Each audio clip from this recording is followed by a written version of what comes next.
నిర్గమకాండం 2వ అధ్యాయం 6-7 వచనాలు మన మధ్యన సండే స్కూల్ టీచర్ స్వర్ణ గారు చదివి వినిపిస్తారు. పరిశుద్ధ గ్రంథంలో నుంచి నిర్గమకాండం 2వ అధ్యాయము 6-7 వచనాలు చదువుకుందాం. తెరచి ఆ పిల్లవాని చూచినప్పుడు ఆ పిల్లవాడు ఏడ్చుచుండగా చూచి వాని యందు కనికరించి, వీడు హెబ్రీల పిల్లలలో నొకడనెను. అప్పుడు వాని అక్క ఫరో కుమార్తెతో, నీ కొరకు ఈ పిల్లవాని పెంచుటకు నేను వెళ్ళి హెబ్రీ స్త్రీలలో ఒక దాదిని పిలుచుకొని వత్తునా అనెను. దేవుడు తన పరిశుద్ధ వాక్యం దీవించి ఆశీర్వదించును గాక. దయాకనికరం గల దేవానికి వందనములు, స్తోత్రములు.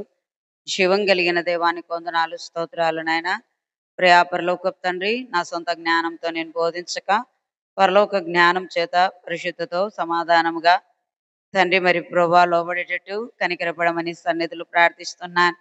గొప్ప దేవానికి వందనములు, స్తోత్రములు. నా తండ్రి, పిల్లల్ని కాపాడుట అనే అంశం మీద మీరు మాట్లాడుతూ వస్తున్న దేవా, నీకు వందనములు, స్తుతి స్తోత్రములు చెల్లిస్తున్నాను. గొప్ప దేవానికి వందనములు, స్తోత్రములు. పిల్లలందరినీ నీ స్వాధీనంలో ఉంచుకోమని సన్నిధిలో ప్రార్థిస్తూ నజరేయుడైన యేసు నామములో అడిగి బ్రతిమాలు వేడుకుంటున్నాం తండ్రి, ఆమేన్. నిర్గమకాండము 2వ అధ్యాయం అంటే అక్కడ ఒక ఫ్యామిలీ ఉంది. ఎవరంటే మోషే తల్లి తండ్రులు. మోషే తల్లి మరి అక్కడ వ్రాయబడి ఉంది. కాబట్టి మరి ఇక్కడ మోషే వాళ్ళ అమ్మ వాళ్ళంతా ఐగుప్తులో ఉన్నారు. మోషే వాళ్ళ ఫ్యామిలీ వాళ్ళు ఐగుప్తులో ఉన్నారు. మరి ఇశ్రాయేలీలంతా ఐగుప్తులో ఉన్నప్పుడు ఐగుప్తులో ఇశ్రాయేలీలు విస్తరించు వచ్చినారు. ఇశ్రాయేలీలు ఐగుప్తులో ఏం చేస్తున్నారంట? విస్తరిస్తూ వచ్చినారు.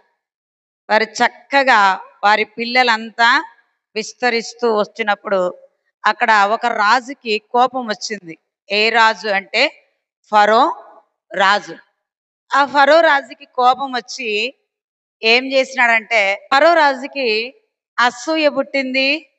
ఏం చేయాలి? ఇశ్రాయేలీలు ఎన్ని శ్రమలు పెట్టినా విస్తరిస్తూనే వస్తున్నారనేసి ఏం చేసినాడంటే, మగ పిల్లల్ని చంపేయండి, ఆడపిల్లల్ని బ్రతికించండి అన్నాడు. ఎవరిని చంపమన్నాడు? మగపిల్లల్ని చంపేయండి, ఆడపిల్లల్ని బ్రతికించండి అని ఆజ్ఞ వచ్చింది. ఆజ్ఞ వస్తే అక్కడ ఇద్దరు మంత్రసానులు ఏం చేసినారంటే, షిప్రా పూయ అనే వాళ్ళు ఏం చేసినారంటే చంపాలనేసి కత్తులు తీసుకొని పోయినారు. కానీ దేవుడు చూడండి, మంచి జ్ఞానం కలిగింది మోషే తల్లి. ఆ టైంలో ఎక్కుబేద అనే స్త్రీ మగబిడ్డని ప్రసవించింది. ఏ బిడ్డని? మగబిడ్డని ప్రసవించింది. మరి మగబిడ్డల్ని చంపమన్నాడా, ఆడబిడ్డల్ని చంపమన్నాడా? మగపిల్లల్ని చంపమన్నాడు, ఆడపిల్లల్ని బ్రతికించమన్నాడు. ఆ మగపిల్లల్ని చంపన్నప్పుడు మోషే అప్పుడు ఆ కాలంలో ఆ టయానికి పుట్టినాడు అనమాట. పుట్టినప్పుడు వాళ్ళమ్మ బహు జాగ్రత్తగా పెంచింది. ఎట్లా పెంచింది? వాళ్ళమ్మ బహు జాగ్రత్తగా పెంచింది. వాని ఏడుపు కానీ మరి అక్కడ వానిది ఏది తెలియకుండా చక్కగా పెంచుతూ వచ్చింది.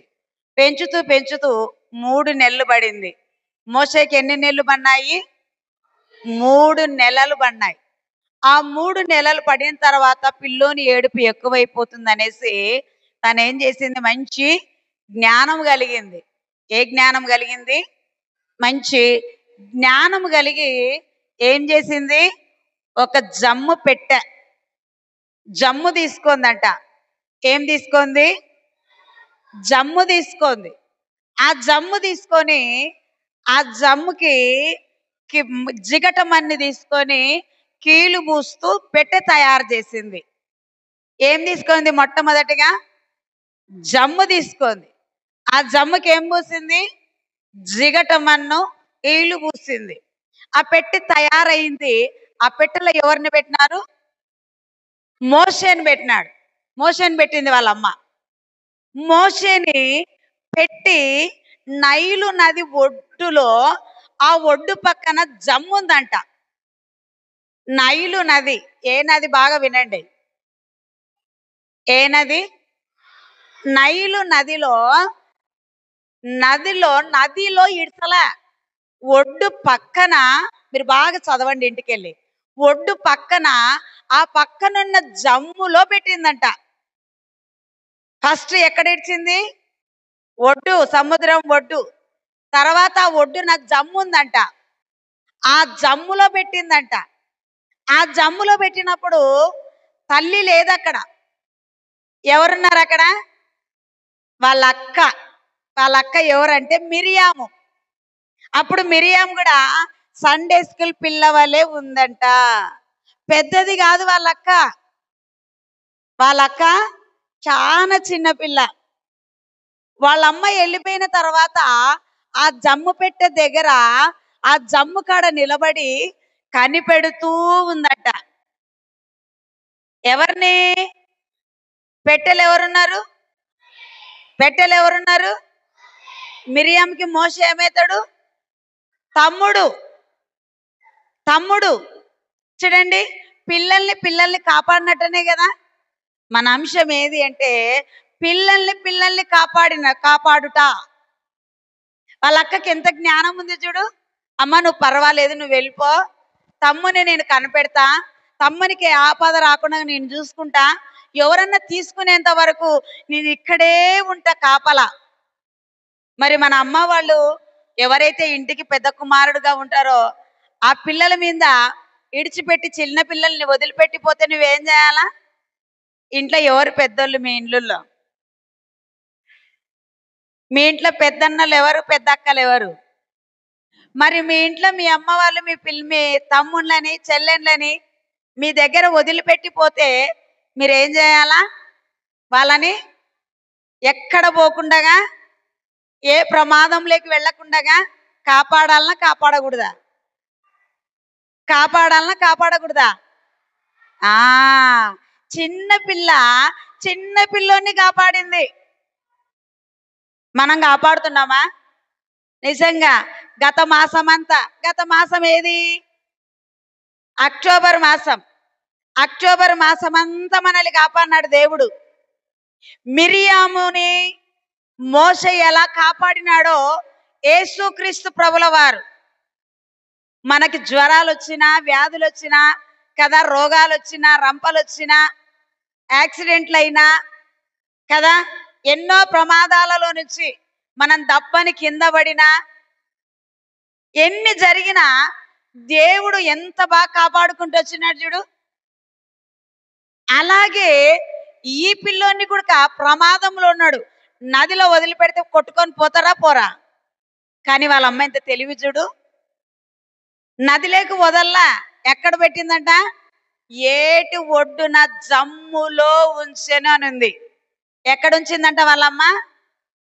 ఏటి ఒడ్డున జమ్ములో ఉంచిందంట.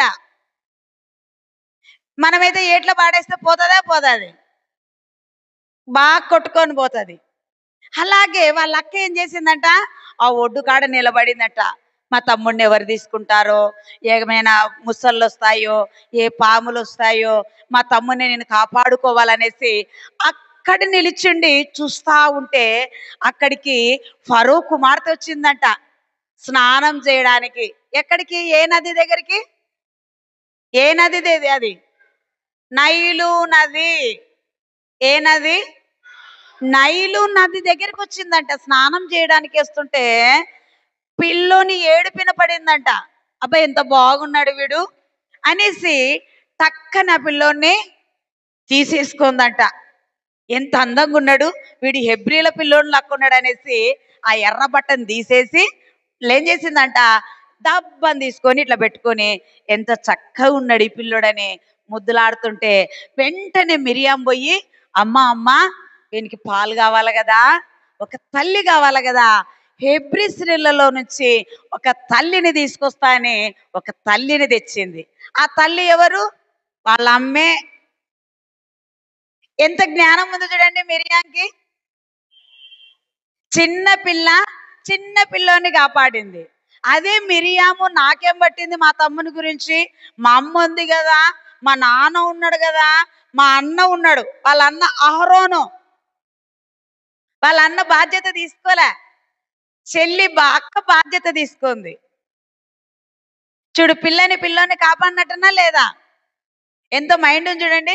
అమ్మా అమ్మా హెబ్రీ సీరియల్లో నుంచి నేను ఒక ఆమెను దొరికొస్తానే పరిగెత్తుకుంటూ పోయి, అమ్మ అమ్మ రామ్మా బాబుకి పాలు ఇవ్వాలనేసి పరిగెత్తుకుంటూ వచ్చి ఆ అమ్మని పరిచయం చేసిందంట. ఫరో కుమార్తె ఏమంటుంది తెలుసా? అమ్మ ఈ పిల్లోనికి పాలి నీకు జీతం ఇస్తా అనిందంట. ఎవరికి ఆ పిల్లోడు? ఎవరు ఆ పిల్లోడు? ఎవరు చెప్పండి? ఎవరు ఎవరు?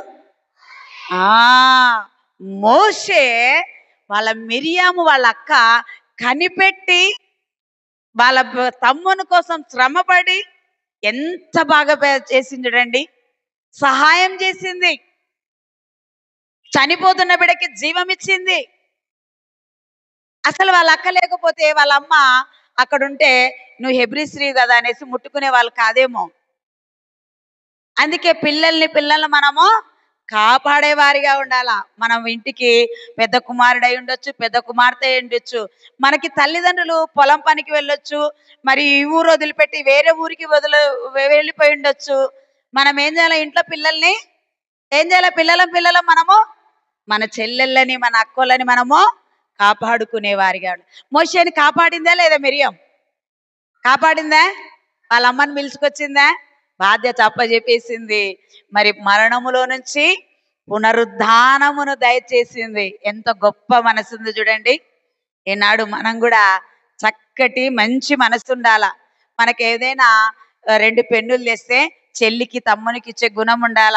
మనకి ఏవైనా 2 డ్రెస్సులు తెస్తే చెల్లికి ఇచ్చే గుణం ఉండాల. కొట్టకూడదు. వాళ్ళకేమి ఇవ్వాలా? నీ దగ్గర ఉండేది చెల్లికి ఉంటే చెల్లికి, తమ్మునికుంటే తమ్మునికి ఇచ్చేవారిగా ఉండాల. అందుకే మిరియం తమ తమ్ముని పిల్లల్ని కాపాడుకున్నారు.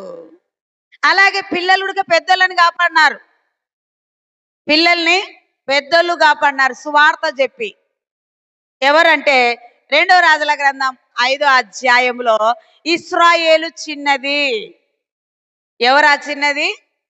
ఇశ్రాయేలు చిన్నది. చూడండి, చిన్న పిల్లలకి ఎంత జ్ఞానం ఉంది.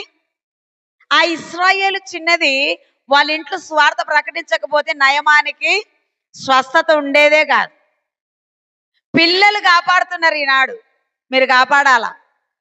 మీరు ఊకే వాక్యం విని మాకేం తెలియదు, మాకేం చెప్పలే అనకూడదు మనం. అవునా కాదా? చెప్పాలనా? ఇశ్రాయేలు చిన్నది ఏం చేసిందంట? ఇశ్రాయేలు చిన్నది వాళ్ళ ఇంట్లో వాళ్ళ యజమానిని చూసి ఏం చేసింది? అయ్యా నీకు కుష్టుంది. అమ్మకి చెప్తుంది వాళ్ళ యజమానురాలికి. ఏమని చెప్తుంది? అమ్మా యజమానికి కుష్టుంది కాబట్టి మా దేశానికి వెళ్ళండి. షమ్రోన్లో ఒక ప్రవక్త ఉన్నాడు. ఆ ప్రవక్త చెప్తే అవునంటే అవును, కాదంటే కాదనే మాట చక్కగా మరి ఆయన దగ్గర ఉన్నది. ఆయన స్వస్థతనిస్తాడు. ఆయన ముట్టుకుంటే చాలు, ఆయన మాట పలికితే చాలు, అంత కార్యాలు జరుగుతాయి అనేసి చెప్పినప్పుడు నయమాను భార్య వెళ్ళి, అయ్యా మరి చిన్న పాప వాళ్ళ దేశంలో ఒక ప్రవక్త ఉన్నాడంట, ఆ ప్రవక్త దగ్గరికి వెళ్తే నీకు రోగం నయమవుతుందంట అనేసి చిన్న పాప స్వార్థ చెప్పింది. పెద్దవాళ్ళు స్వార్థ చెప్పాలనా, చిన్నపిల్లలు స్వార్థ చెప్పాలనా? చూడండి, చిన్నపిల్ల ఆయన జీవితంలో ఉన్న దుఃఖాన్ని, వేదన, కలవరము, బాధను తొలగించింది. ఏం చేసింది? అయ్యా మా దేశానికి వెళ్ళంటే వెళ్ళినాడా లేదా నయమాను? వెళ్ళినాడా లేదా నయమాను? నయమాను వెళ్ళినాడా? నయమాను చిన్నపిల్ల సువార్త విని చక్కగా వెళ్ళినాడు. వెళ్ళి ఆ ప్రవక్త దగ్గరికి వెళ్ళి ఆ ప్రవక్త చెప్పినట్టు విను అంటే ఆయన ఏం చేసినాడు తెలుసా? కోపన్నాడు. ఏమన్నాడు? కోపమన్నాడు. నేను ఎందుకు స్నానం చేస్తా? మా ఊర్లో అజుబా నదులు ఉన్నాయి, ఆ నదులు ఉన్నాయి, ఈ నదులు ఉన్నాయి. కానీ ఏమంటున్నాడు? ఆ నదిలోకి వెళ్ళి స్నానం చేయంటే దైవజనుడు నన్ను ముట్టుకుంటాడు అనుకున్నా, ఎక్కడ రోగం ఉంటే అక్కడ ముట్టుకుంటాడు అనుకుంటే నదులలోకి వెళ్ళంటున్నాడంటే అక్కడ పని వాళ్ళంతా అయ్యా తగ్గించుకో, ఒక్కసారి మునుగు, ఆ యోర్దాను నదిలో మునుగు అనేసి యోర్దాను నదిలో మునిగినప్పుడు ఆ నయమానికి ఏమొచ్చింది? తెల్ల కుష్టంతా పోయి చిన్న పిల్లల దేహం వచ్చింది. ఎలాంటి పిల్లలు? చిన్న పిల్లల దేహం వలె వచ్చిందంట. ఎవరు చెప్పిన సువార్త ఇది? ఎవరు చెప్పినారు వాళ్ళ ఇంట్లో? వాళ్ళ ఇంట్లో ఎవరా పిల్ల? ఇస్రాయేలు చిన్నపిల్ల. ఇస్రాయేలు చిన్నపిల్ల. మీరు మీ ఇంట్లో వాళ్ళకి చెప్తున్నారా? అమ్మ ప్రార్థన చేసుకోమ్మా, నానా ప్రార్థన చేసుకున్నానా, నాన్న మన ఊర్లో పాస్టర్లు ఉన్నారు కదా, పాస్టర్ ఉంది కదా, వాళ్ళ దగ్గరికి వెళ్ళి ప్రార్థన చేసుకొని ఎంతమంది మీ వాళ్ళకి చెప్తున్నారు? ఎంతమంది చెప్తున్నారు? చేతులు ఎత్తండి. అయితే కొంతమంది చెప్తలేరు అనమాట. అంటే మీరు సువార్త ప్రకటిస్తలేరు. ఆ పిల్ల సువార్త చెప్పింది. ఆ నయమానికి ఏమొచ్చింది? కుష్టు వచ్చిందా? కుష్టు పోయింది. ఆ నయమానికి కుష్టు ఉండేది, కుష్టు పోయింది. మరి ఇప్పుడు చిన్నపిల్లల సువార్త చెప్పింది పెద్దవాళ్ళ? ఎవరు చెప్పింది? చిన్న పిల్లలు సువార్త చెప్పినందుకు దేవుని వాక్యం ఆయన విన్నాడు కాబట్టి ఆయన దేహము అంతా ఏమైంది? చిన్న పిల్లల దేహం వలె అయింది. ఇప్పుడు రెండో పిల్ల కదా. మొదటి పిల్ల ఎవరామె? మిరియాం. రెండో పిల్ల ఇశ్రాయేలు దేశపు చిన్నది. అలాగే మనము చాలా పాటలు పాడుకుంటాం, కానీ ఎప్పుడు పాడుకునే పాట ఒక పాట పాడుతుంటాం కదా. 5 రొట్టెలు చేపలు 2 5,000కు పంచి పెట్టెన్. 5 రొట్టెలు చేపలు 2 5,000కు పంచి పెట్టెన్. ఈ పాట మరి మనం పాడుతూ ఉన్నాం. ఈ 5 రొట్టెలు 2 చేపలు ఎవరు తెచ్చినారు? ఏ పిల్లోడంట? చిన్న పిల్లోడు. యేసు ప్రభు 3 రోజులు వాక్యం చెప్పింటే వాళ్ళు అలసిపోతున్నారంట. ఇట్లా ఇట్లా ఇట్లా ఇట్లా అలసిపోతుంటే దేవుడు అన్నాడంట, అయ్యా వాళ్ళ ఆత్మకు ఆహారం తిన్నారు కానీ శరీరానికి ఆహారం లేదు కాబట్టి ఎవరి దగ్గర ఆహారం ఉంటే తీసుకోండి అంటే, అయ్యా ఎవరి దగ్గర లేదయ్యా ఆహారము, ఎంతమందికి ఏడాది కొనుక్కొని తేవాలంటే ఒక చిన్న పిల్లోడు అన్నాడంట, అయ్యా నా దగ్గర 5 రొట్టెలు 2 చేపలు ఉన్నాయి. ఆ పిల్లోడు తెచ్చి యేసయ్య చేతిలో పెట్టినాడంట. మరి మీరు ఏం పెడుతున్నారు యేసయ్య చేతిలో? మీరు ఏం పెడుతున్నారు యేసయ్య చేతిలో? మీ హృదయాలు పెట్టాలా? ఏం పెట్టాలా? మీ చిన్ని హృదయాలని దేవునికి ఇయ్యాల. 5 రొట్టెలు 2 చేపలు పెట్టి మరి యేసయ్య చేతిలో పెడితే యేసయ్య పైకెత్తి కృతజ్ఞతాస్తుతులు చెల్లించి దానిని విరిచి అందరికి అనేకులకు పెట్టినాడు. ఎన్ని గంపలు వెలిగినాయి? 12 గంపలు వెలిగితే ఆ 12 గంపలకి 12 మంది శిష్యులకేమో. చూడండి, మొదటి పిల్ల మిరియాం, రెండో పిల్ల ఇశ్రాయేలు చిన్నది, మూడో బాబు 5 రొట్టెలు 2 చేపలు. ఎంత మంచి మనసు ఉంది కదా. యేసయ్య ఆత్మకు ఆహారం పెడితే చిన్నపిల్లడు శరీరానికి ఆహారం పెట్టినాడు. ఆ పిల్లోని పేరు రాయబడలేదు కానీ 5 రొట్టెలు 2 చేపలు ఇచ్చిన బాబు అని రాయబడి ఉంది. నా హృదయము వింతగా మారెను, నాలో యేసు వచ్చినందునా.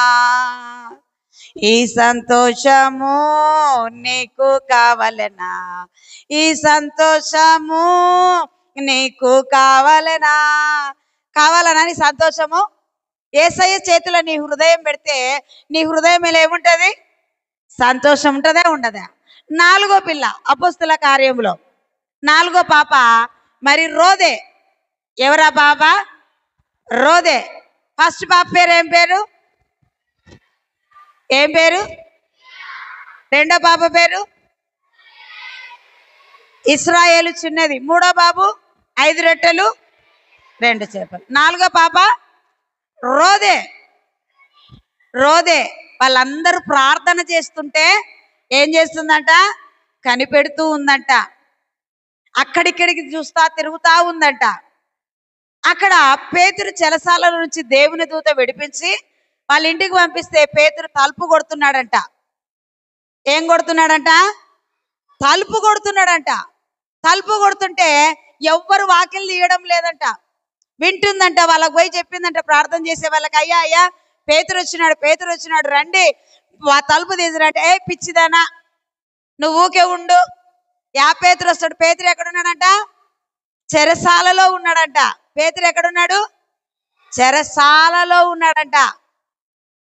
నువ్వు ఊకే ఉండంటే, లేదు లేదు తలుపు కొడుతున్నాడు ఆయమ్మా, తీసురా ఆయన లోపలికి వస్తాడంటే అందరూ అనుకున్నారంట పిచ్చిది అనుకున్నారంట. చిన్నపిల్లలు ఏమైనా చెప్తే పిచ్చిది అంటారు కదా. కానీ తలుపు తెరిచి చూస్తే ఎవరున్నారు అక్కడ? ఎవరు పేరేం పేరు? ఎవరైనా? పేతురు గబగబా లోపలికి వచ్చి వాకిలేయండి, దేవుడు నన్ను విడిపించినాడు, దేవదూత వచ్చి నన్ను విడిపించింది. నిజంగా ఆ పిల్ల రోదే చెప్పినందుకు వాళ్ళు తలుపు తీసినారు, లేకుంటే తలుపుతో అలాగే కొట్టేవాడు.